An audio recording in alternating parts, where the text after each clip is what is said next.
Добрый вечер, уважаемые друзья! У нас сегодня с вами необычная тема, и сегодня я хочу поговорить о молодежи. Мне очень хотелось бы сегодняшнюю передачу провести в виде такого обучающего занятия для молодых людей и, конечно же, для их родителей.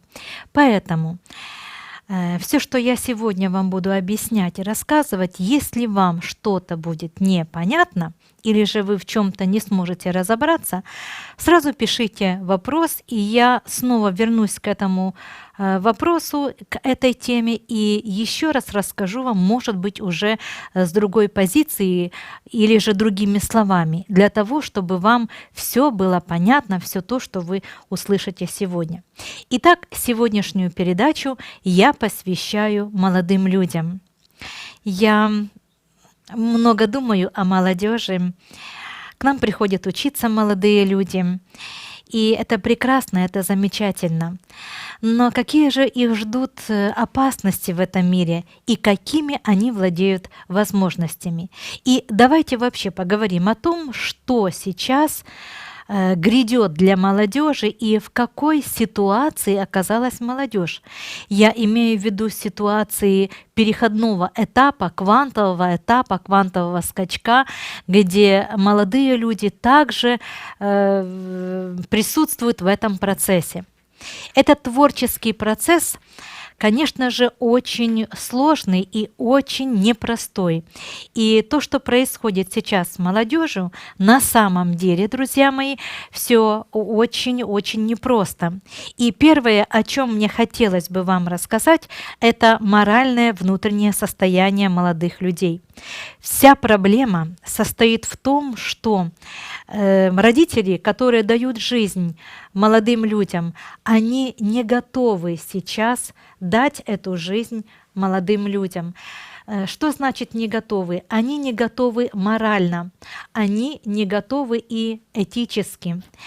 У них нет той духовной подготовки, в которой нуждается человечество.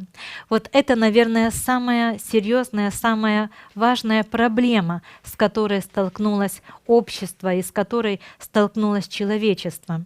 Действительно, приходят дети с шестого измерения, дети высокоразвитые, технологически уже подготовленные, и с этими гаджетами разбираются с 1,5 лет. А вот духовное состояние их родителей не подготовлено. То есть этим детям высокоразвитым, пришедшим из шестого измерения, не дают духовную подготовку здесь на земле. Не дают те, кто дает им жизнь, родители. Родители, которые дают жизнь этим непростым, энергетически развитым, энергетически очень сильным детям, они сами находятся в страхе, они сами духовно неразвиты, они сами находятся в состоянии деградации. И вот когда развиваются эти непростые сверхдети, дети со сверхсознанием, они не получают тех нужных программ в подсознании, которые могли бы дать им возможность взаимодействовать с сверхсознательным уровнем информации на этой планете. А это, в свою очередь, дало бы возможность таким детям проявить действительно новую жизнь здесь, на этой планете. Дальнейшие ошибки, с которыми встречаются эти подрастающие дети, не только садик и неправильное воспитание в детских садиках, где абсолютно не подготовлены к правильному воспитанию детей сами же воспитатели, идет следующий этап неправильного взросления – это школа. И дети многие просто психологически разрушаются, они не хотят ходить в школу, и школа им стала неинтересной. Друзья мои, это все закладывает и создает новый процесс жизни молодежи, жизни тех детей, тех взрослых уже теперь людей, которые должны были дать новую расу и новый этап эволюции, но это происходит с большим трудом, скрипя, и далеко не все дети, которые пришли из более высших измерений, могут выполнить свои задания, которые изначально при воплощении были ими поставлены для жизни на этой планете и в этом физическом состоянии. Я очень много думаю и думаю о том, почему есть сейчас вот дети, которые очень интересуются темой эзотерики, темой сверхвозможностей, темой, что такое подсознание, что такое сознание, что такое сверхсознание, что такое сверхвозможности человека, что такое быть вундеркиндом или же быть неразвитым человеком, что такое жизнь после смерти. А есть дети, которые абсолютно в это не верят и абсолютно не хотят об этом слышать. Что же происходит? Почему есть и такие в данную эпоху? Ну, я вам скажу, что причин очень много. Одна из причин – это процесс самого воплощения, и многим душам сейчас дается последний шанс воплощения, где они в своем послесмертном опыте проходили этапы становления и послесмертной жизни в чистилище. Затем, пройдя определенные испытания в этом низковибрационном уровне этой планеты, в другом измерении, это второе измерение этой планеты, они поднялись выше, прошли определенные этапы становления, и сейчас им дается последний раз этап воплощения, этап эволюции для того, чтобы они все-таки выбрали духовный путь, потому что жить останутся на этой планете исключительно те люди, которые занимаются развитием себя, духовным развитием, развитием своего сознания, развитием и одухотворением своего разума, интеллекта и, конечно же, развитием своей души. Поэтому, да, приходят те дети, которые, конечно же, переживали очень много разрушения в послесмертном опыте в своих прошлых жизнях. И я хочу сказать вам, что эти дети зачастую приходят именно в те семьи, которые абсолютно духовно не развиты, абсолютно, или же имеют какие-то начала духовного развития. И, конечно же, таким родителям очень сложно с такими эмоциональными, ну, скажем, эмоционально разрушительными детьми. Почему это происходит? Друзья мои, я отвечу и сейчас поговорю именно об этом, именно о детях, агрессивных детях, которые не хотят вообще слушать о духовном развитии и вообще о развитии и становлении самого себя в жизни. То есть о тех детях, которые не хотят развиваться. Так вот, это души из чистилища, прошедшие определенные этапы становления в тонких духовных мирах этой планеты, и теперь пришедшие снова сюда в воплощение для того, чтобы все-таки выбрать путь духовного развития и становления. И зачастую им даются родители, которые их к этому и подталкивают. Но почему это происходит, ну, скажем так, скрипя, или же почему это происходит с большими трудностями? Смотрите, друзья мои, когда идет воплощение человека, человек идет уже с теми задатками, с теми возможностями, которые были наработаны ранее.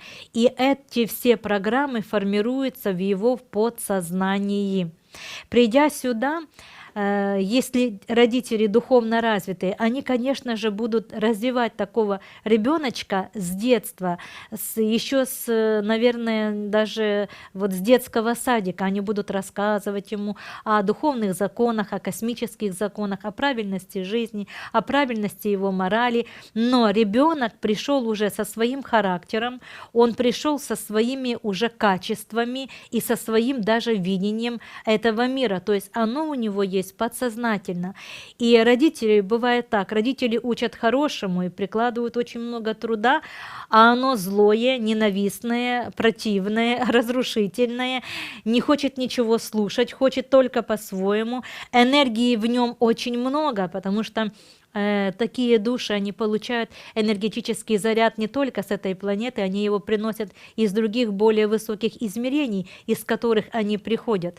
Так вот, они направляют эту энергию на процесс разрушения. И, конечно же, таким родителям очень сложно развивать этих деток. И этот процесс развития для них очень медленный. И хорошо, если действительно семья, в которую попала такая душа, такой человечек, действительно занимается духовным развитием. Но это редкость сейчас. Это очень большая, друзья мои, редкость, где действительно есть духовно развитые семьи, где нет ссор, скандалов, где есть взаимопонимание, где есть терпение, принятие, где внедряются законы космического пространства, единства совсем. Таких семей очень мало. И, конечно же, это редкость, когда действительно такие разрушительные, агрессивные дети попадают в духовные семьи. Как правило, друзья мои, на планете развитием, духовным развитием занимаются только 3-5% людей из 100. Конечно же, это маленькое количество. И дети, которые приходят сейчас с более высоких измерений, попадая в духовно неразвитые семьи, они претерпевают трудности, сложности. Но что происходит с сознанием таких детей? Они включают в подсознании, в своем подсознании, через подсознание своих родителей те программы, которые создают внутри этих детей определенное состояние материализма. Почему? Я сейчас постараюсь объяснить, а вы постарайтесь понять. Смотрите, друзья мои, на этой планете существует 7 измерений. Первое измерение, второе, третье – это низковибрационные, низкочастотные астральные пространства, которые включают в себя низкие вибрации планеты, энергию злости, ненависти, сомнений, страхов, зависти, лжи, обмана и так далее, и так далее. То есть все низкие вибрации. И когда приходит ребеночек сюда, в эту жизнь, если он внутренне испытывает именно это состояние злости, зависти, страха, ненависти, раздражительности и так далее, он свое сознание и программы, с которыми он пришел сюда, подсознательные программы, программы сознания, подсознание тоже находится в составе сознания. Он включает программы именно этой низкой частоты. А эти программы, они отвечают за построение материального состояния физического пространства этой планеты. Поэтому, когда эти дети растут, они внутренне имеют внутреннюю убежденность верить только в то, что они могут потрогать, что они могут увидеть своими глазами, то, что они могут услышать воочию, то есть все только то, что является материальным. Почему? Потому что их сознание через программу подсознания, программное обеспечение ума, эгоцентрического ума, оно подключено к низким вибрациям планеты. И в человеке, в ребеночке включаются только материальные программы. И он говорит: слушайте, что вы мне голову морочите? Я вот вижу этот стул, я верю, что он есть. Если есть что-то, чего я не вижу, значит, этого и нет, я же его не вижу. То есть этот ребенок говорит абсолютно честно и искренне. Он действительно ничего другого не видит. Он действительно не может понять и заставить себя поверить в то, что есть еще уровни жизни на этой планете, которые его глазам материальным, физическим невидимы. И для того, чтобы увидеть эти другие, более высокие измерения, 4, 5, 6 и 7, духовное 7 измерение, нужно овладеть и раскрыть в себе духовное зрение. И это совершенно другое видение. Это не видение глазами, это видение мозгом и внутренним состоянием человека. Это другая сверхвозможность видения человека, каждого человека, живущего здесь, на этой планете. Но увидеть это и суметь это сделать могут только те люди и те дети, которые подключены к этим высшим измерениям. А подключается человек самостоятельно. Каким образом? Он излучает определенные вибрации. Эти вибрации, которые он излучает, и подключают его к энергии, к вибрациям того пространства, того измерения, которому он сам соответствует. Понимаете? То есть, если я, к примеру, приду и скажу: так, я тебя подключаю сейчас к этому пространству или к этому, или еще какому-то другому, ничего не получится, ничего не выйдет, друзья мои. Потому что каждый человек, имея закон свободы воли и права выбора, может быть подключенный только к тому состоянию, к тому измерению, с которым он может войти в резонанс, которому он сам соответствует. Так вот, злой ребенок, он соответствует низким измерениям, поэтому он и подключен к низким измерениям, поэтому он только в материальное, а не отвечает за материальное построение планеты, он в это только и верит.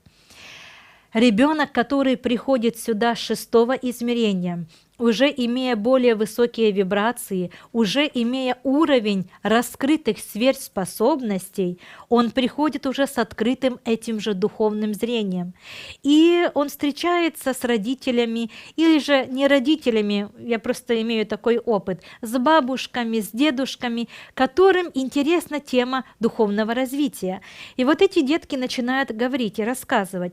Вот ты знаешь, мама, папа, бабушка, я иногда вижу вот такие вот миры, я иногда вижу такие картинки, я иногда вижу духовных личностей, я иногда вижу или же слышу, что со мной кто-то разговаривает, или же вы сами можете наблюдать, как эти дети, играя, с кем-то разговаривают, ведут какой-то диалог, и даже могут вам сказать, вот со мной сегодня разговаривал такой-то человек, такой-то, вот он мне объяснял вот это, вот это, вот это. Что это такое, друзья мои?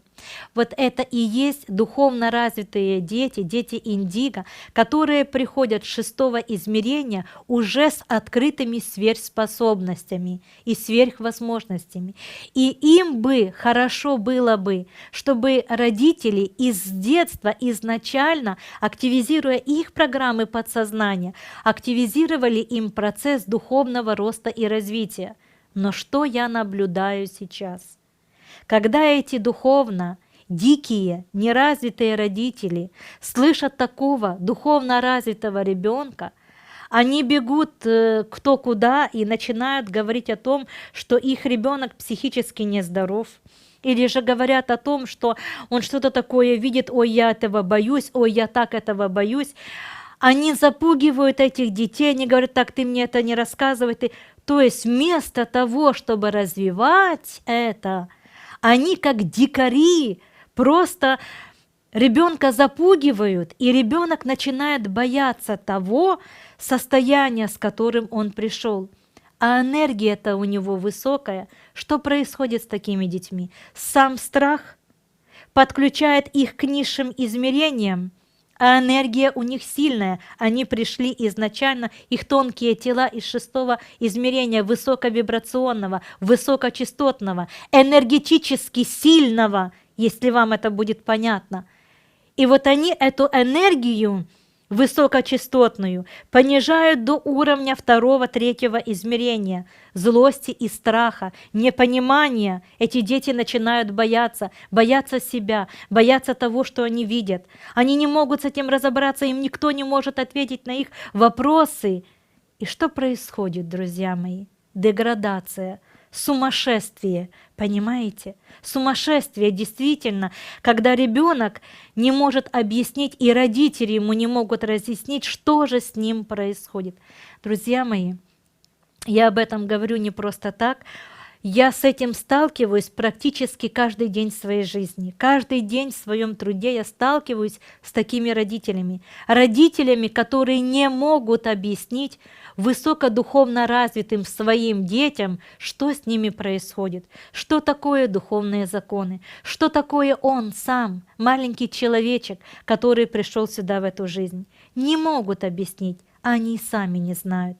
Их, знаете, вот когда они приходят к нам, они говорят, а нас никто этому не учил, нам никто этого не рассказывал. Вот все то, чему вы нас учите, это надо рассказывать в детском садике. Это с детства, с рождения нужно закладывать детям. И я соглашусь с ними. Да, друзья мои, если бы все эти знания, которые мы даем взрослым людям, да и детям также, дети тоже учатся у нас. Если бы эти знания повсеместно распространялись и давались уже с детства, мы бы сейчас бы с вами имели совершенно другое состояние мира, состояние жизни, состояние внутреннего здоровья и вообще прогресса и эволюции. Сейчас бы было бы все бы совершенно по-другому. Но большое есть но. Родители, которые дают жизнь этим духовно развитым детям, не готовы их принять, они не готовы их духовно развивать, они сами находятся в страхах. И вместо того, чтобы эти души, эти дети, высокоразвитые, дали правильное потомство, хорошее потомство, духовно развитое потомство этой планете, происходит то, что происходит. Их высокая энергия, опускаясь до низшего уровня страха, агрессии, злости, ненависти, зависти, жадности, начинает разрушать их сначала, а затем мир. И, конечно же, именно по этой причине эти активные дети, как многие родители говорят, очень активные, гиперактивные дети, они эту энергию свою направляют не в нужное русло духовного развития, открытия сверхспособностей, сверхвозможностей на этой планете, а они это все превращают в агрессию. И эта агрессия настолько сильна, что она создает им болезни, она создает им психические разрушения и так далее, и так далее. И в семьях скандалы, в семьях трудности, в семьях сложности эти родители абсолютно не слушают своих, эти дети, простите, абсолютно не слушают своих родителей, и происходит вот такой вот, наверное, процесс разрушения. Других слов я и не нахожу. Да, друзья мои, это нынешняя картина нашего мира, это нынешняя картина нашей с вами жизни, и мне очень жаль, что все именно так. Вы многие говорите, ну что ж так вот, нас никто не учил, и вот мы этого тоже не знали раньше. Когда мы теперь узнали, теперь мы будем развивать своих детей, рассказывать будем им. И вы знаете, многие мои ученики именно так и поступают. И потом приходят эти дети к нам учиться. Так вы знаете, это вундеркинды, это правильные дети, это сильные дети. Это высокоинтеллектуальные, высокоразвитые дети. Это дети, уже имеющие возможности считывать информацию с высших измерений. Считывая информацию с высшего измерения, они создадут новый процесс эволюции и жизни на этой планете. Поэтому, друзья мои, таких школ, как наши, надо, чтобы было очень-очень много по всей Земле. И нужно действительно изначально учить детей, изначально учить родителей, изначально учить их бабушек и дедушек, которые должны быть примером для этих внуков и для этих деток.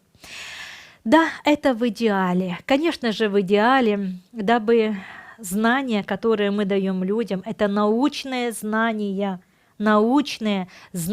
которые доказаны наукой. Друзья мои, все давным-давно доказано. Углубитесь, если из вас смотрят сейчас меня те, кто не верит в это все давным-давно доказано. Я просто не хочу этому уделять время сейчас. Если есть пытливые и неверующие, те люди, которые сознанием подключены к материальному плану этой планеты, друзья мои, не ставьте точку на своем развитии, ищите этому доказательства. Доказательства есть. Так вот, эти знания нужно внедрять уже в детских садиках. Эти знания нужно давать в школах. Нужно ввести в программу обучения, программу, где человеку, маленькому человеку, школьнику уже объяснялась бы его структура, его строение, его возможности, его внутреннее состояние, другие измерения планеты. То есть нужно давать эти доказанные научные факты в школах, но этого не делается, друзья мои. Этого не делается. В институтах по психологии программа 73-го года. Прошлого века, 73-го года. Скажите, чему могут научить психологов за 73-й год программы обучения? Если сейчас уже столько информации, столько знаний, научных фактов, почему это не дается? Почему именно Фройд сейчас является основой психологии? Кто вам сказал, что он должен им быть? Сколько сейчас уже ученых открыли и доказали возможности внутреннего состояния психики человека и вообще, что такое психика человека. Уже очень много всего доказанного и раскрытого, но эти знания массово в массы не даются. Почему? Почему это не внедряют в процесс обучения, подготовки, обучения, развития людей? Почему? Почему об этом говорят только в каких-то передачах, и то редко, и то не всегда? Почему, друзья мои? Ведь это же сейчас так необходимо всему обществу. Ведь молодежь, о которой мы сегодня говорим, это же будущее этой планеты. Мы им оставим этот мир, понимаете? Мы им все то, что вы строили, заработали, покупали, все им оставим это. И если они правильно этим распорядятся, конечно же, планета будет процветать. Если же нет, они загубят и свою жизнь, и планету, которая им достанется. Друзья мои, это не просто слова. Нет, это действительно, это жизнь, наша с вами жизнь. И сейчас я считаю, что абсолютно все, начиная с семей, прямо вот в семьях, просто обязаны сами духовно эволюционировать, развивать и одухотворять себя, познавать самого себя, разобраться в самом себе, кто я таков, из чего я состою, что во мне, где во мне хранятся мысли, каким образом думает мой мозг, что такое мой мозг, что такое моя душа, что такое мои тонкие тела, что такое другие измерения, что такое измерение этой планеты, что это такое. Каждый должен знать уже это в 21 веке. И посмотрите, друзья мои, скоро 20 лет, как 21 век вступил в свою эпоху, а программы школьные еще прошлого века. Как же эволюция может идти в ногу с человечеством? Это невозможно. Все нужно менять, мои хорошие. И услышьте меня сейчас именно те, у кого сознание взаимодействует с высшими измерениями. И я хочу вам рассказать об этих высших измерениях. Мы говорили с вами сегодня о том, что все материалисты, люди, которые верят только в то, что могут увидеть, потрогать, услышать, это люди, сознание которых через процесс подсознания взаимодействует с низшими измерениями планеты, которая отвечает за физическое состояние этой планеты. Но есть другие измерения. Есть 4, 5, 6. Сейчас, кстати, планета вошла в 4 измерение, на 1 этаж 4 измерения. Так вот, есть измерения, которые невидимы вашему глазу, но это все здесь, на этой планете. Почему они невидимы? Хотя я много об этом говорю и еще раз хочу об этом сказать. Ученые вот что говорят. Они говорят вот о чем. Все состоит из волновых вибраций. Человеческое зрение может видеть только определенный диапазон этих вибраций. И вот с детства, с рождения, затем становления, человеческие глаза сонастроены на определенные вибрации, которые они и могут воспринимать. Вибрации более высокие они не могут видеть. И примером этому может быть пуговица. Я всегда привожу ее в пример. Мы в детстве с вами играли, брали пуговицу с 2 ушками, протягивали ниточку, раскручивали эту пуговицу. Так вот, когда она двигалась очень быстро, вы ее не видели, она исчезала у вас из виду. Когда она останавливалась, вы видели ее состояние. Так вот, когда пространство работает на более высоких вибрациях и состоит из более высоких вибраций, движение частиц более высоких вибраций, тогда, друзья мои, вы не видите, действительно не видите того пространства, которое вокруг вас происходит. Я хочу вам сказать, мои хорошие, что этот процесс, он, ну, скажем так, вот непростой этот процесс. И, как я вам уже говорила, существует 7 измерений пространства. И другие измерения, которые нас с вами окружают, это измерения, которые действительно имеют более высокие измерения, имеют более высокие состояния и более высокий уровень вибраций. Измерения, которые ниже, это низкие вибрации. Так вот, каждый человек своим умом, своим сознанием подключен именно к тому вибрационному полю планеты, так можно сказать, к тому измерению, с которому сам соответствует. И вот мы сегодня с вами говорили. И миры, которые вас окружают, находящиеся выше вас, да, невидимые для вас, это миры более развитой духовной культуры. Если взять, к примеру, тоже шестое измерение, из которого приходят сейчас детки, так мы можем с вами сказать, что это процесс более развитый. Почему они так легко обращаются с гаджетами? Почему они им так знакомы, эти гаджеты? Потому что в шестом измерении эти технологии уже давным-давно проявлены. И они, придя сюда, в этот мир, уже давным-давно об этом знали, еще до воплощения здесь, в этом четвертом измерении. Поэтому, друзья мои, знаете, есть такое выражение: поверишь и увидишь. Так вот, сначала нужно поверить во что-то, а только затем вы это сможете увидеть.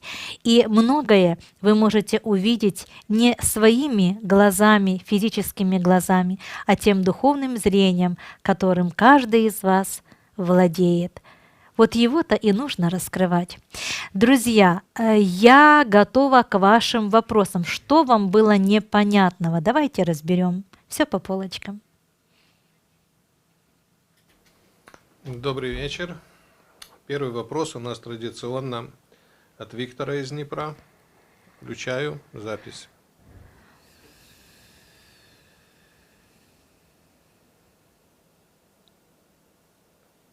Добрый вечер всем. У меня вопрос, который касается души любого духовно развивающегося человека. Как оказать помощь в духовном развитии представителю современной молодежи в лице родного ребенка, который находится от тебя на расстоянии вне прямого общения? Благодарю. Очень просто, друзья, очень просто. Вы обучены практикам, механизмам. И механизмам, которые наполняют этих деток определенным состоянием энергии. Это первое. Ну и, друзья мои, давайте посмотрим правде в глаза. Ведь если бы вы своих деток духовно развивали с детства и сами были духовно развитыми, вы бы сейчас не имели таких проблем. Раз уж это произошло, а это произошло не только с вами, а со всем миром, что нужно делать сейчас? Личным примером, друзья, личным примером, и исключительно личным примером. Когда они видят вас, как вы изменились, какими вы стали, что значит быть духовным человеком, это хорошо или плохо? И если они видят, что это действительно очень хорошо, вы преуспеваете, вы здоровые, вы успешные во всех отраслях своей жизни. То есть, вот духовно развитый человек. То есть вы действительно, занимаясь развитием себя, показываете своим детям, что даст и для них духовное развитие. И не просто говорите им об этом, а показываете на личном примере. Поэтому, друзья мои, вот почему я многим своим учащимся в разных городах и в разных странах говорю о том, что знать все то, чему я вас учу, этого очень-очень мало. Это, можно сказать, совсем ничего. А вот выполнять, вот это да. Вот если вы выполняете все то, чему я вас учу, друзья мои, вы все будете счастливы. Вот я могу вам дать стопроцентную такую вот гарантию, если вы будете выполнять все, чему я вас учу, вы будете здоровые, успешные, счастливые, богатые, радостные, жить долго и счастливо. Вы просто делайте все то, чему я вас учу. А многие же из вас, да, вот послушали и пошли себе восвояси, снова пришли на курсы, послушали, покушали энергии и снова пошли в то же самое. Друзья мои, так разве это развитие? Это не развитие, это такое, знаете, так вот, развлечение такое вот легкое. Да, неплохо на курсах, да, хорошо, да, энергия хорошая, да, не хотите уходить потом, да, радостно становится, да, хорошо спите, да, восстанавливаетесь, да, это все замечательно. Но хочется, чтобы оно же было всегда у вас. Не только тогда, когда вы на курсы ходите, чтобы это было всегда. А для этого вам необходимо соответствовать всему этому, то есть выполнять все мои рекомендации. И когда ваши детки это увидят, они тоже захотят хорошей жизни, они тоже захотят хорошо жить в этом мире и дать правильное воспитание уже потом своим детям, а вашим внукам. Понимаете? Вся ошибка в том, что большинство человечества, которая сейчас занялась духовным развитием, ранее этим не занималась. И ошибка в том, что именно это же человечество дало неправильный процесс развития той молодежи, с которой мы сейчас с вами живем. Я хочу сказать вам опять-таки о проблемах молодежи. Им очень тяжело, друзья мои. Им очень тяжело в этом мире. Энергии у них хоть завались, а куда ее направить, они не знают. И если они понижают свои энергетические вибрации, высокие вибрации до низшего уровня, то это зло второго измерения, вот это разрушение, вот этот эгоцентрический ум, он начинает их разрушать, он начинает поедать их, они начинают болеть, у многих разрушается психика, многие плачут, не прекращая, многие действительно становятся психически нездоровыми людьми, и их души страдают. Понимаете? Вот что происходит. Им действительно очень-очень сложно, а виной этому являются духовно неразвитые родители. Но что есть, то есть, и надо уже исправлять сейчас то, что есть. Поэтому постарайтесь своим личным опытом показывать, как правильно нужно жить. А для этого вам самим надо очень серьезно заниматься развитием себя. Благодарю вас. Виктор, благодарю.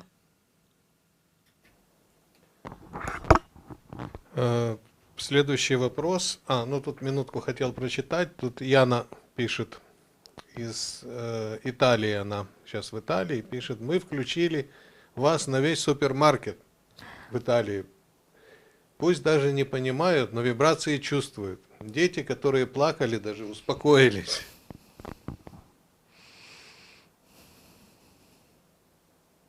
Так что даже в Италии пользу приносит.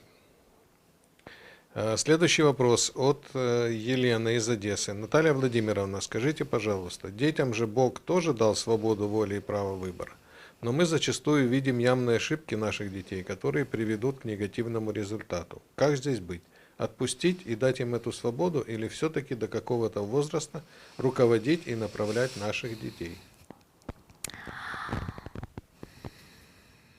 Леночка, я вам скажу, что свобода воли и право выбора после 18 лет, а до 18 лет родители полностью в ответе за своих детей. Полностью. Я вам скажу больше. До 14 лет ребенок исключительно питается энергией матери, вообще энергией семьи, энергией матери. Поэтому до 18 лет вы за них в ответе. И можете прямо им сказать: вот вырастешь, будешь иметь тогда свое мнение после 18, а до 18 с меня спрос перед космосом за то, как я тебя воспитываю и какой пример я тебе преподношу. Поэтому вы обязаны воспитывать своих детей. Но что мы видим? Вот что мы видим, да? И буквально примеры жизни. Рядом у нас соседи.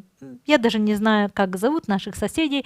И вот очень часто по воскресеньям они устраивают такие вечеринки. И приходят маленькие детки к ним. И эти детки очень активны и постоянно требуют этого внимания. Они плачут, они вредны, они требуют внимания. Но родителям за рюмкой водки и глупыми разговорами некогда уделять им это внимание. И я наблюдаю за этим. И вы знаете, вот о чем думаю. А ведь эти же дети видят все это. Они потом вырастут и создадут свой процесс жизни и реальности. Понимаете? А они же сейчас, когда закладываются эти программы сознания, программы интеллекта, программы разума, их разума, когда происходит раскрытие этих маленьких душечек, они же так нуждаются в материнской ласке, внимании, в добром правильном слове, в объяснении и понимании этого мира. Но дети этого не получают. Иногда вы тоже видите, идет мама с коляской, телефон в ухе, и абсолютно не обращает внимания на ребенка. Прет через дорогу, даже не соблюдая правил дорожного движения и правил пешеходного перехода. Да, друзья мои, вот это то, что мы с вами видим. Конечно же, эти родители будут расплачиваться за свое такое невежество и бессознательную жизнь. Я уже не хочу говорить о том, кто дает жизнь этим новым детям, в каком состоянии сами родители находятся. Это больное общество, больное внутреннее, больное внешнее, общество, которое занимается, наверное, отравлением себя и всего вокруг себя. И вот это общество дает жизнь новой расе. Какая же будет эта раса? И как же сложно этой расе будет действительно навести порядок на этой планете. Но, друзья мои, я хочу вам сказать вот что. Жизнь не стоит на месте, и существует процесс, который не собирается кого-то ждать.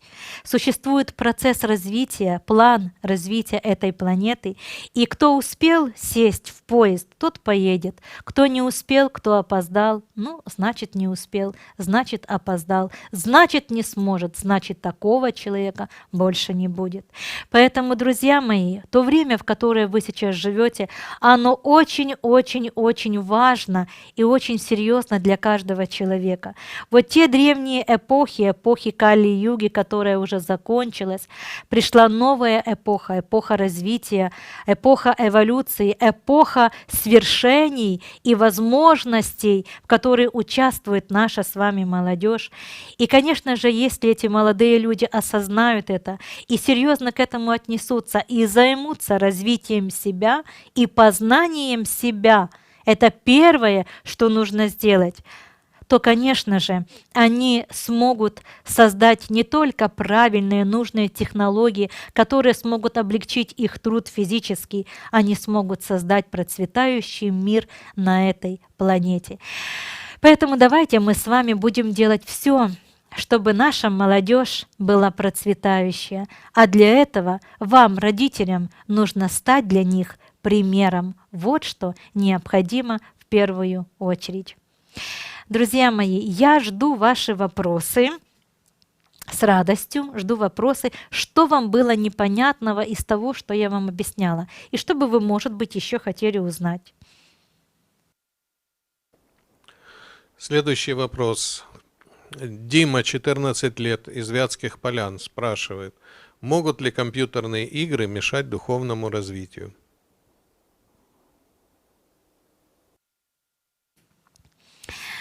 Димушка, я не хотела об этом говорить, не хотела. Не хотела, вы скажете, почему? Да, об этом очень много говорят. Говорят-то много, а воз и ныне там. Понимаете, друзья мои, что происходит, когда ребенок увлечен этими играми? Он запрограммирован. Он сам себя запрограммировал на то, чтобы вести такую, знаете, иллюзорную жизнь. Жизнь в нереальности, в нереальном мире. И многие дети настолько углубились в этот нереальный мир, что они не хотят воспринимать реального мира. Они ничего не хотят. Они не хотят получать какой-либо опыт здесь, на земле. А ведь пришли-то они за этим опытом. Но они отказываются учиться, они отказываются открывать в себе возможности, таланты и так далее, устремляться, обучаться. То есть они отказываются от того, чем им надо было бы заняться. Почему? Да потому что они создали свой иллюзорный мир и живут в этом иллюзорном мире. Понимаете? И сейчас это проблема номер один. эти игры и это состояние приводит молодежь к состоянию измененного состояния сознания, где ребенок уже не может понять, где он тот мир реальный, а где он нереальный. И, конечно же, когда эти дети вырастают, если они 5-10 лет стреляют в эти стрелялки, то, конечно же, когда они становятся взрослыми, им хочется взять автомат воочию и пострелять. Понимаете? То есть они хотят все эти программы, все эти навыки, которые они приобрели в этих играх, разрушительных играх, они хотят это применять в обществе, в социальной жизни. Вот почему происходят такие случаи в школе, где ребенок берет автомат и стреляет в своих, скажем, одногруппников и одноклассников. Это все не просто так, друзья мои.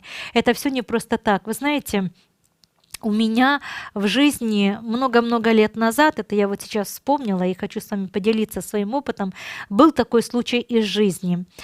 Ко мне приходил мальчик работать, я с ним занималась как психолог, и мальчик как говорят, с неблагоприятной семьи, хотя семья была и неплохая, вот, и даже, скажем так, вот в семье папа этого ребенка был мой одноклассник бывший, вот, и когда они приводили этого ребенка, попросив, чтобы я поработала с ним, я с ним начала работать. Я ему рассказывала о жизни, я ему рассказывала о том, кто он таков. Я ему рассказывала о том, какими возможностями человек может управлять, вообще какого уровня развития он может достичь и как он может эти способности направить на свою социальную жизнь. То есть как эти сверхвозможности могут ему самому помочь в этом мире, в этой жизни. И вы знаете, так как этот ребенок был одноклассником моей меньшей дочери, я задавала вопросы, говорю, ну как там вот этот ребенок, вот не буду называть его имени, как там дела? И она говорит, ты знаешь, мама, он настолько изменился, он перестал бить других детей, он перестал обижаться, он перестал плохо себя вести на занятиях, он так изменился, учителя его просто не узнают. А всего-то я поработала с ним, недели 2 я с ним поработала, вот с этим ребенком. И вот за 2 недели он настолько смог изменить свое отношение и представление о жизни. И все только потому, что родители ему не давали этих знаний. Родители сами этими знаниями не владели. И потом его мама пришла ко мне на курсы, и она училась у меня, вот, и также закончила начальный и первый уровень развития. Поэтому в семье изменилась обстановка, изменились отношения друг к другу. Они прекратили друг на друга обижаться. И это создало правильный процесс их жизни. Вот как все просто. И все только потому, что кто-то когда-то тебе это объяснил. Объяснил то, что обиды — это эго ума, которое абсолютно разрушительно для человека. Друзья мои, я очень хочу, чтобы вы услышали сейчас о том, что если ваши дети занимаются играми, конечно же, в этом виноваты родители, в первую очередь. Мы как-то были в другой стране, и я наблюдала такую ситуацию. Сидит мама в телефоне, сидит один другой ребенок, старшая дочь тоже в телефоне, сидит еще один ребенок тоже в телефоне, и один на полу маленький тоже сидит и тоже в телефоне. То есть они друг с другом не разговаривают, они все вот в этом телефоне. Скажите, такая семья может быть счастливой? Нет общения даже в семье, нет общения, нет единства энергетического, нет единства интеллектуального, нет этого. То есть каждый живет в своем определенном мире и состоянии. Вот, друзья мои, поэтому это создаст определенные причины и трудности деградации. Следующий вопрос, Сергей Аркадьевич.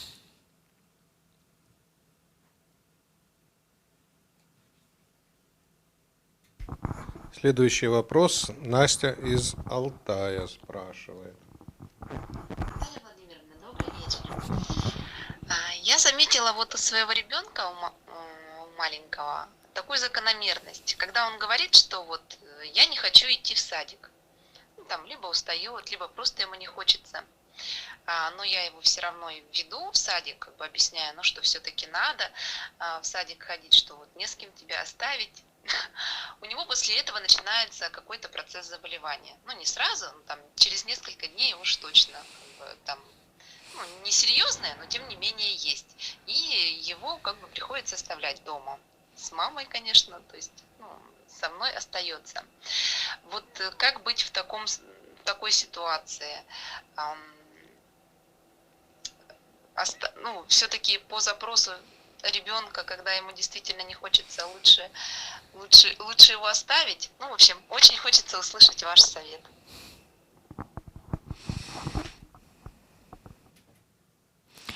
Настюшка, что я вам скажу из своего личного опыта. У меня старшая дочь, когда она шла в садик, у нее просто была такая, депрессия, которая я видела, что это может разрушить даже ее психоэмоциональное состояние. Я ее забрала с этого садика и просто брала с собой. Да, мне тоже не на кого было оставить своего ребенка. Мне приходилось самой растить детей, поэтому вот куда я иду, туда идет и она. И мы даже как-то с ней договорились: мама, ты бери меня, я буду тихонько себя вести. И вы знаете, вот мы там куда бы мы ни шли, она везде была со мной.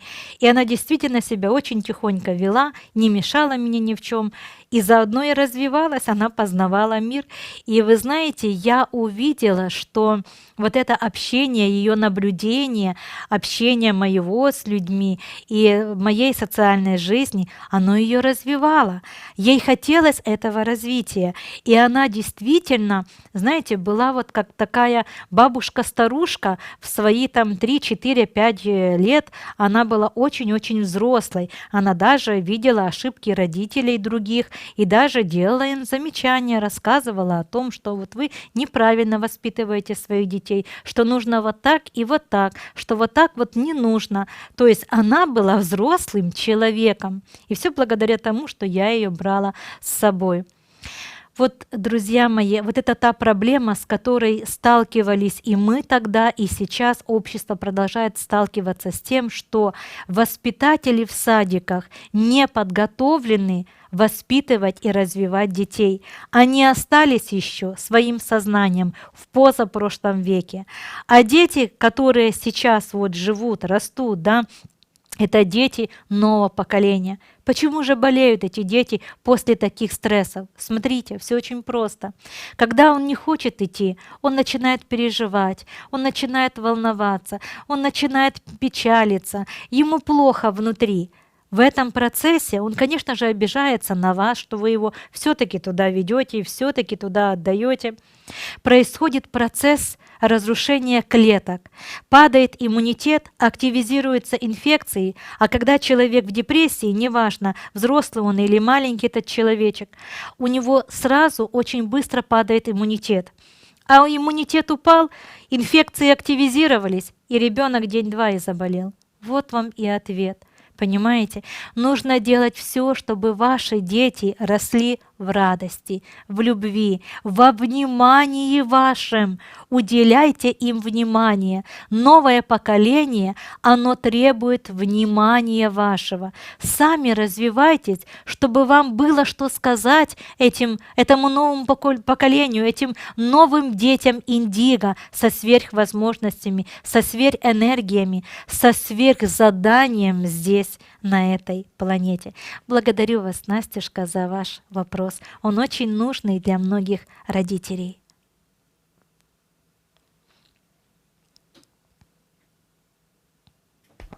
Следующий вопрос. Екатерина из Одессы спрашивает. Добрый вечер. Хочется услышать ваше мнение о раннем развитии детей.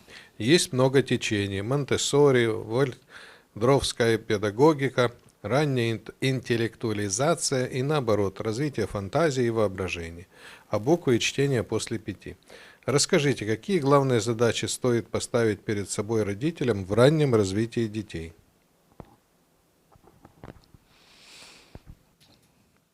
В раннем развитии детей первая задача для родителей – это развитие души ребенка, его внутреннего духовного состояния и развитие интеллекта, где необходимо интеллект объединить с энергетическим состоянием души. Тогда вырастет вундеркинд.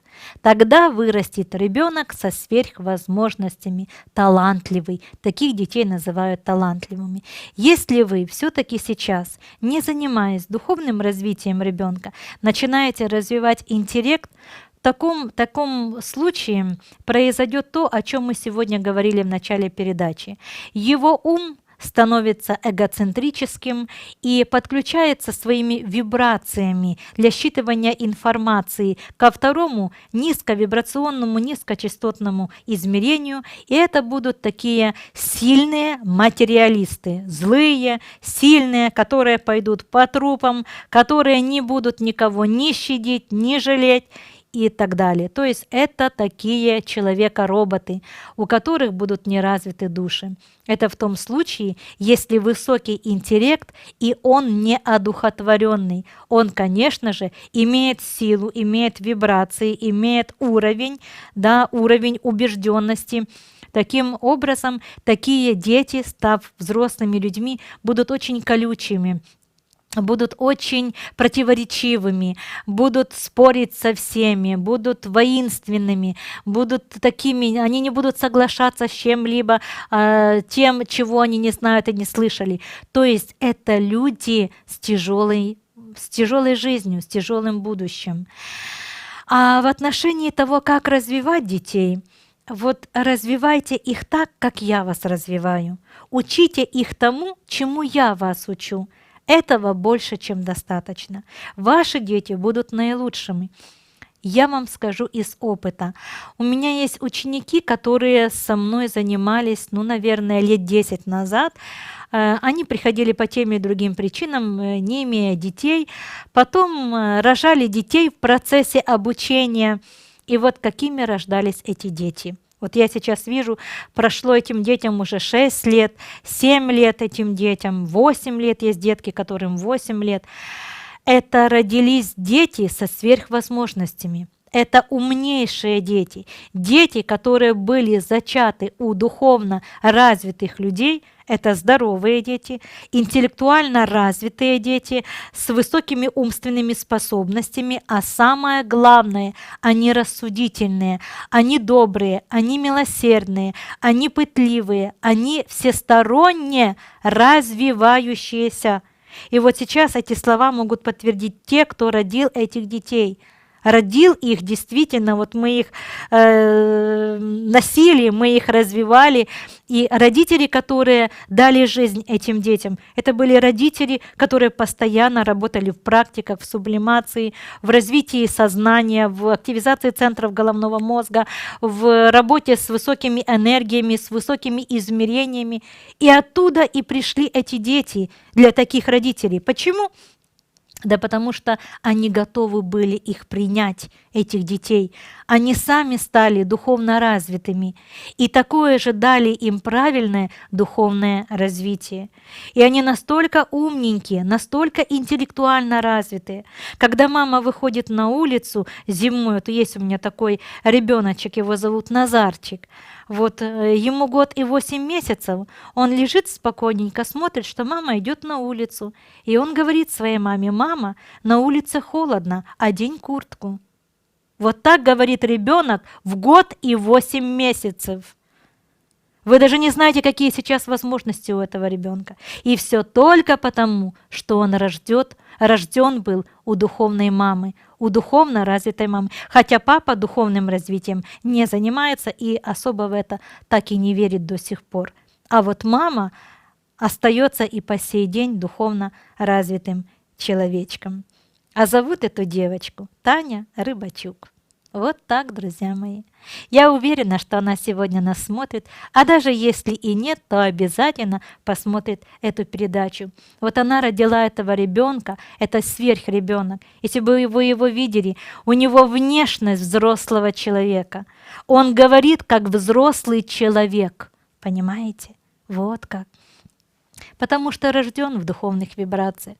Друзья мои, сейчас очень много стараются психологи по своим определенным меркантильным причинам создавать какие-то системы по обучению, развитию детей, но все это не более чем зарабатывание денег и бизнес-проекты. Детей нужно развивать целостно, целостно. Нужно развивать все их тонкие тела. Нужно адаптировать их к физическому пространству. Нужно развивать их уровень интеллекта и души. Понимаете? А еще знаете, что нужно? Направлять ребеночка в ту нишу, в то состояние, чему он сам принадлежит. Создать такие школы, где каждая школа будет иметь определенное векторное направление, и куда будут идти дети именно с этим векторным направлением. Тогда им будет интересно в этих школах, где будут все педагоги духовно развитые, владеющие высокими энергиями, владеющие высоким одухотворенным интеллектом, получающие знания и ответы не из интернета и из книжек, давно устаревших, а из чистого духовного пространства, но сферы, которая еще Вернадским в прошлом веке была доказана. Вот как, друзья мои, а ничего этого нет, нет. Вот мы и имеем с вами действительно трудности. И нашим молодым людям очень-очень сложно сейчас, но мы со временем будем трудиться над тем, дабы создать молодежные направления, объединить молодых людей, людей будущего. Благодарю вас. Следующий вопрос. Петр из Винницы. Наталья Владимировна, а если ребенок очень сильно обижается, как ей объяснить, что это ей вредит? И сам понимаю, что я тоже таким же в детстве был. Ну, я вам скажу, что он смотрит на вас, а вы до сих пор обижаетесь. Есть за вами еще такое вот состояние. Вам нужно, в первую очередь, вам нужно убрать это полностью из своей семьи. Вообще, друзья мои, что нужно, вот услышав все это сегодня, с чего нужно начать человечеству для того, чтобы помочь нашей молодежи? С чего нужно начать? С семей. С семей. Вот прямо сегодня, прямо сейчас измените отношение друг к другу. Первое. Научитесь друг друга прощать. А если вы видите, что ваши дети обижаются, да посадите напротив. Да попросите прощения у этих детей. А в этом нет абсолютно ничего плохого. Ведь вы тоже можете ошибаться. Совершенных людей пока еще на этой планете нет. Пока планета устремляется к этому совершенствованию, понимаете? Поэтому да, вы можете допускать ошибки, да, вы можете обидеть кого-то, можете даже обидеть и ребенка, а у них энергия-то высокая, естественно, эго тоже очень сильное, и вот они обижаются. Посадите напротив и скажите: доча, сыночек мой, ты обижаешься на меня, раскрой мне свое состояние, скажи, почему, прости, если я тебя чем-то обидел или обидела. Прости, я вот даже если я это сделала, то неумышленно. Ну вот это так вот случайно получилось. Я тебя очень люблю. Давай с тобой будем жить мирно. Ведь мы же с тобой родные люди. Мы можем с тобой договориться. Все можно решить в процессе переговоров, беседы. Все можно решить, друзья мои. Вот давай мы договоримся с тобой, что если кто-то кому-то делает больно или неприятно, мы будем говорить друг другу об этом, чтобы мы не обижались и не таили этих обид, а прям вот сразу вот и разрешали эти взаимоотношения. Ведь можно же жить без обид. Вот так, мои хорошие. Учитесь просить прощения даже у своих детей. Ну и сами не обижайтесь. Благодарю вас. Еще вопросы? Следующий вопрос. Алла из Одессы спрашивает. Подскажите, как научить ребенка управлять своим гневом? Девочке 5 лет. Вспыхивает и сразу начинает драться. Потом успокаивается, извиняется, пытается сгладить ситуацию. Объясняю все, но все равно случаются вспышки. Стала проявляться активно после рождения второго ребенка. Я такое слышу очень часто, друзья. Ну, это обыденная ревность. Тут все понятно, обыденная ревность. Значит, вы не уделяете должного внимания ребенку, значит, вы не додаете любви, значит, нужно больше уделять внимания, больше беседовать и сделать все, чтобы не было этого разделения на хороших и плохих, на меньшие и старшие, большие, разумные, неразумные. Вот сделать все для того, чтобы не было вот этой агрессии. А еще, друзья мои, надо, чтобы взаимоотношения между супругом и супругой тоже были лояльными, наполненными любовью, уважением. Это очень важно.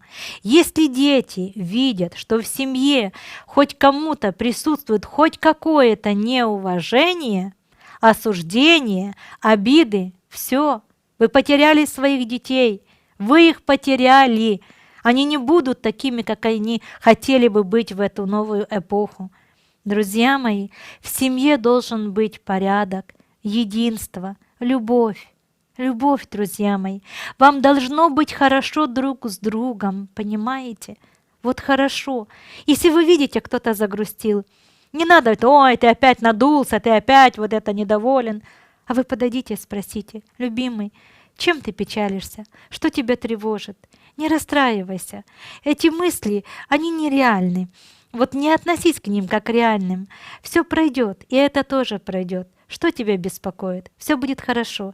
Я поддержу тебя. Даже если ты сделал ошибку, да ничего страшного. Все люди ошибаются. Мы на ошибках и учимся. Ничего страшного. Это все пройдет, и мы все с тобой переживем. Мы устремимся, у нас все будет хорошо. В отношении деток, вы, кто учится, кто закончил первую ступень, вы все обязаны были овладеть сильнейшим механизмом, энергетическим механизмом.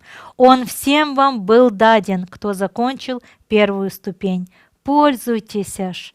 Пользуйтесь этим механизмом, этим устройством. Работайте со своими детками, не лентяничайте, наполняйте их любовью, терпением, пониманием, целуйте их, говорите им комплименты. Не говорите, о, ты такая, такая, такая, у тебя ничего не будет, и то, и то, и то. Ты плохая. Нет.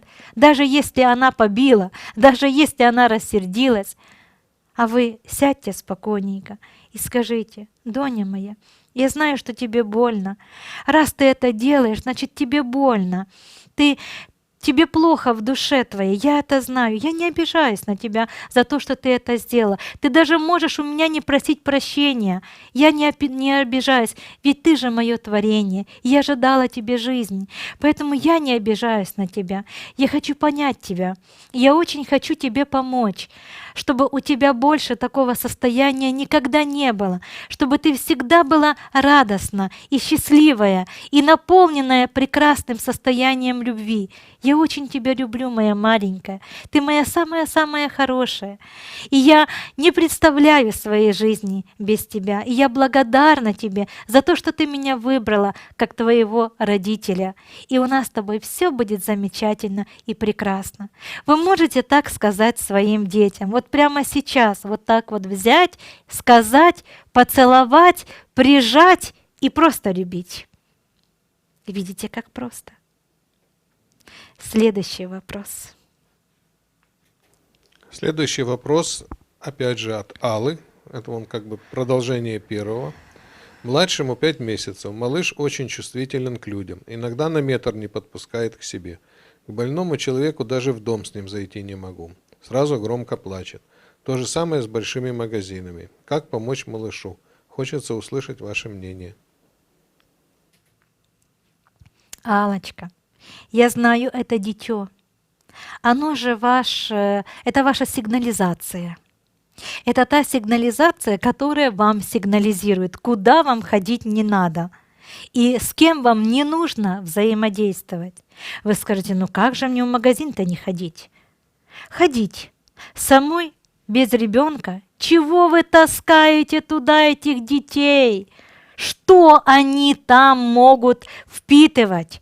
Энергию алкоголя, сумасшествия, энергию мяса, трупного яда, энергию химических продуктов питания. А они же у вас очень чувствительны. Куда вы их несете? Зачем вы их туда несете?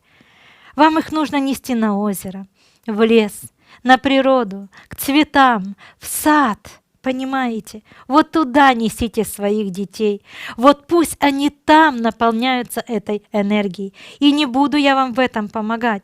А наоборот, скажу спасибо, большое спасибо вашему 5-месячному малышу. Он умнее, чем вы. Вы представляете? Он умнее, чем вы, человек, закончивший столько ступеней. То есть вы не понимаете, что его туда не надо нести. Ему там плохо в этих энергиях безумия, хаоса и иллюзии. А вы знаете, что такое эти энергии? Вы знаете, что эти энергии создают определенные разрушительные энергетические пучки, которые создают вот этот плач ребеночку. Не несите его туда, пожалуйста.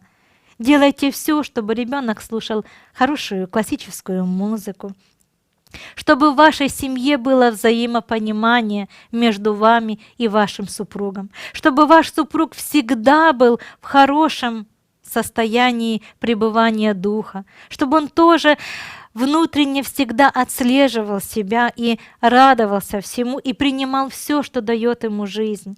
Ребеночек тоже ж этим питается, понимаете? Он питается больше вашей энергией, но и энергией ваших близких и родных. Вы должны это понимать, мои хорошие. Вот в вашем случае для решения всех этих задач надо навести порядок в семье. Все.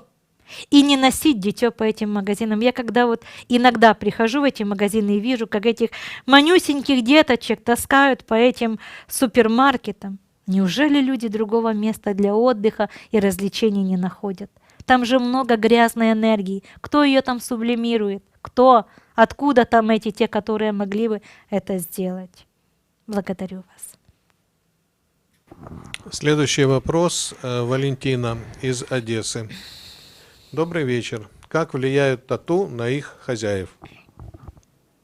В смысле татуировки. Они влияют постольку, поскольку те в них верят, или же те люди, которые к этим татуировкам соответствуют. То есть они влияют только потому, что человек в это что-то верит. Вот он верит, он запускает процесс создания реальности. Не верит, несерьезно относится, ну так и никак и не отражаются. Вот и все. Все по вашей убежденности и по вашей вере. Благодарю вас. Следующий вопрос. Любовь Ковалева. Город не написала. Пожалуйста, пишите город, откуда вопросы задаете. У моей подруги, как и у меня, нет детей. Она считает, что это лучше, чем иметь ребенка-наркомана или деграданта. А я считаю, что если нет детей, это моя проблема и моя карма. Я права? Да, правы вы. Именно так. Именно так, друзья мои.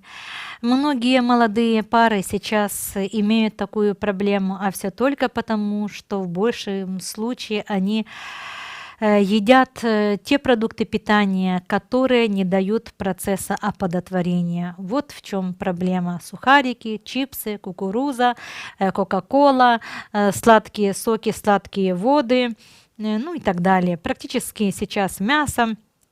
Сейчас все эти продукты питания, они лишают возможности молодым парам, семейным иметь детей. К сожалению, это так и есть. В большей степени проблема именно в этом. Ну и иногда бывает, друзья мои, и так приходит душа сюда прожить жизнь без ребенка. Вот она уже очень много приобрела опыта в прошлых воплощениях, имея много детей, занимаясь воспитанием их и так далее, и так далее. А вот жизни без ребенка она и такого опыта не имела, к сожалению. Поэтому она может выбрать эту жизнь, прожить жизнь без ребенка. Знаете, друзья мои, если вам нужен ребенок, есть очень много тех детей, которые прямо сейчас ждут вашего материнства. Вот прямо сейчас. Вы сейчас смотрите меня, а они сейчас ждут вас. Ваша душа подскажет вам, кто ваш, какой даден для вас. И не важно, кто ему даровал жизнь. Ваше найдет вас.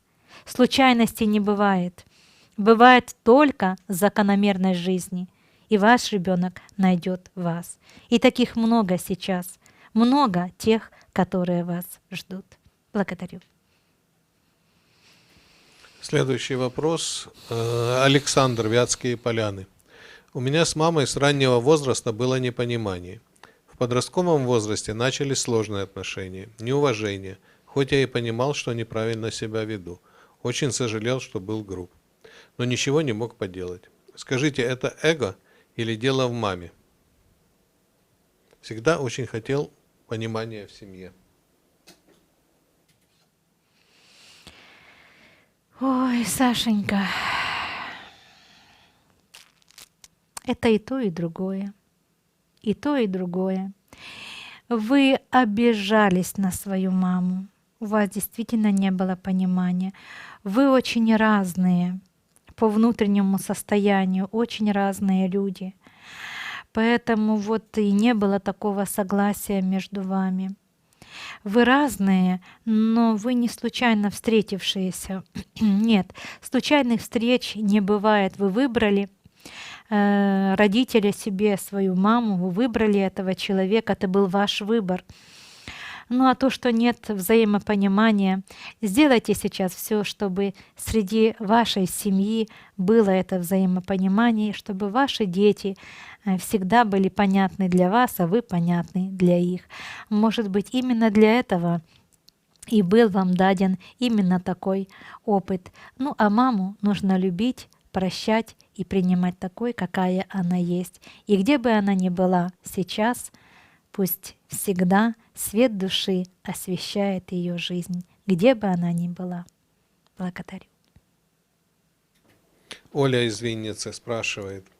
Моей дочке 4 годика. Когда я делаю медитации, хочет слушать тоже. А когда я ей отказываю, обижается. И спрашивает, мам, а мы будем делать ту или иную практику? Можно ли ей это делать? Олечка, конечно, можно. Не то, что можно, а нужно. Вашим детям то, чем вы сейчас занимаетесь, это уже давным-давно знакомо. Они в более высоких измерениях знают об этих высоких энергиях, о практиках, о работе со своим тонким телом. Ведь медитация — это работа со своими тонкими невидимыми телами. Хотя астральное тело вы можете увидеть, и я вам даже показываю этот метод, как увидеть свое астральное тело. Поэтому это хорошо, что ребеночек напитывается именно этими высокими вибрациями. Они будут его развивать. Ребенок перестанет болеть полностью. У ребенка будет очень высокий иммунитет благодаря этой энергии и этим практикам. Конечно, нужно это деткам давать. В первую очередь, ведь это наше будущее. Благодарю вас. Следующий вопрос Богдана из Винницы. Вопрос серьезный от молодежи. Наталья Владимировна, как притянуть свою вторую половинку, с которой будет счастливая жизнь и взаимопонимание? Ну да, очень просто. Первое. Записывай. Тебе всегда нужно знать, каким будет твоя вторая половинка, какой она будет. То есть нужно представлять и визуализировать качество молодого человека.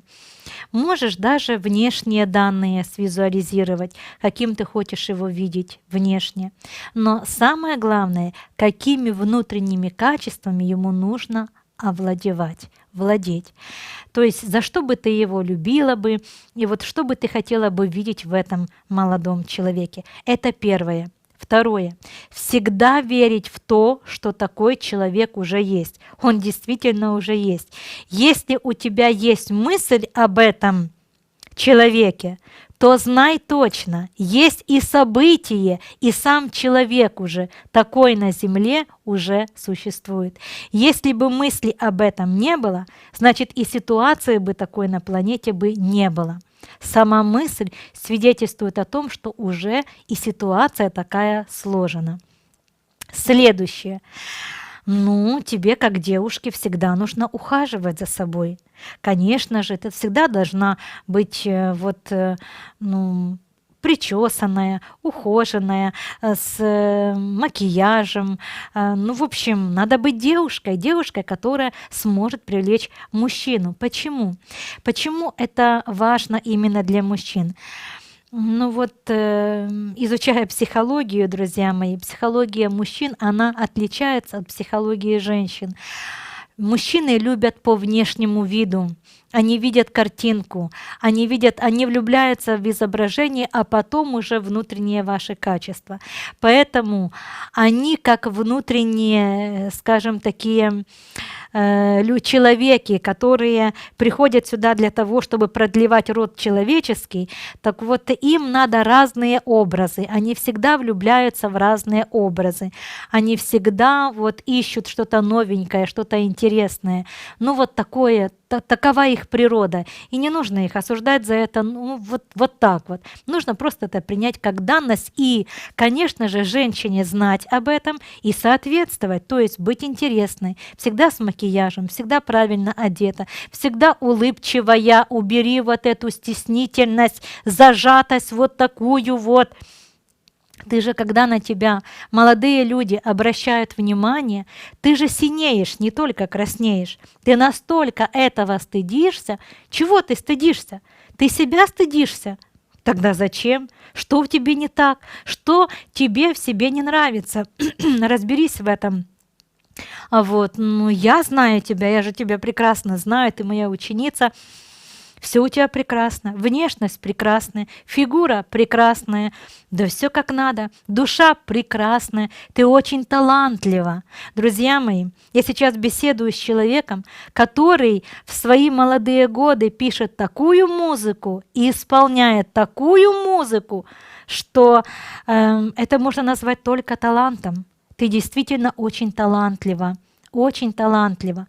И действительно, те возможностями, которыми ты уже владеешь, владеет далеко не каждый молодой человек и не каждая молодая девушка.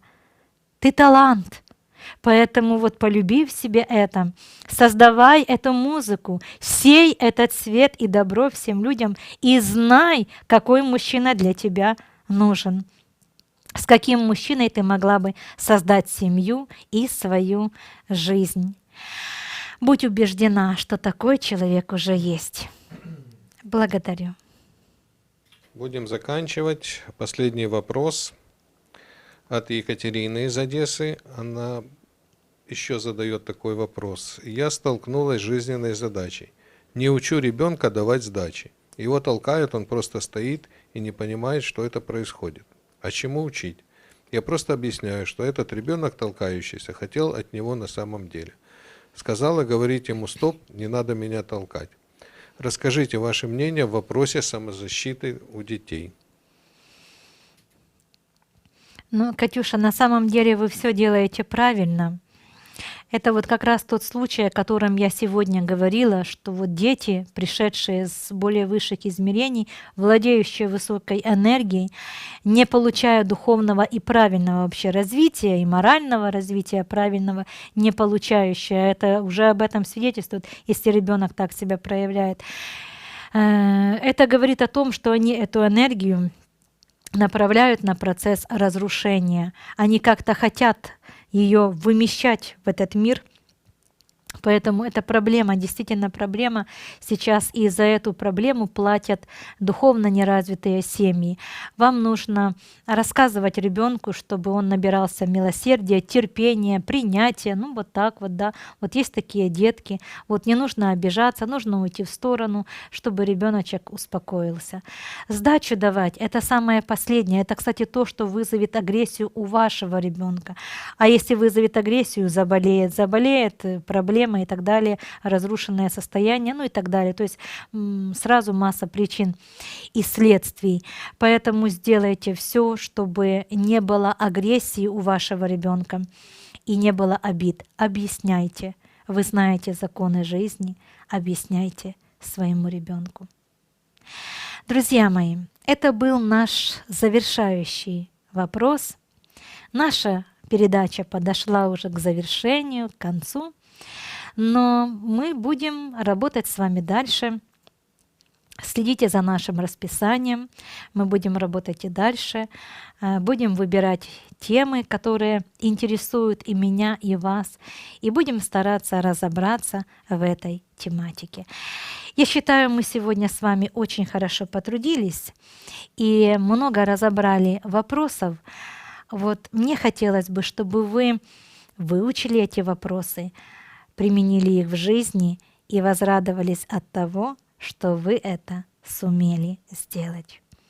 Дорогие мои, а я желаю вам хорошего вечера, спокойной ночки, радостной жизни, радостного завтрашнего дня и, конечно же, духовного развития.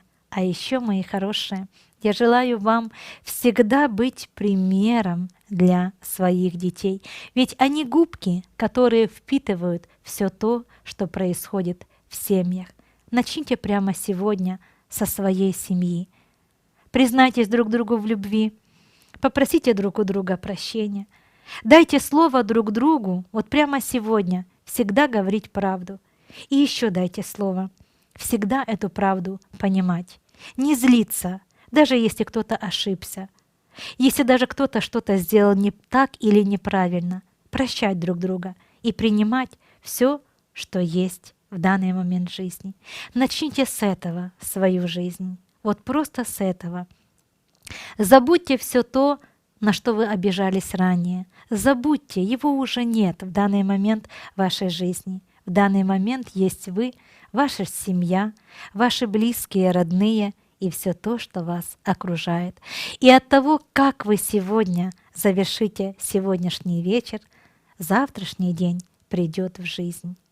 Я рада была с вами сегодня потрудиться. Хорошего вечера и до новых встреч!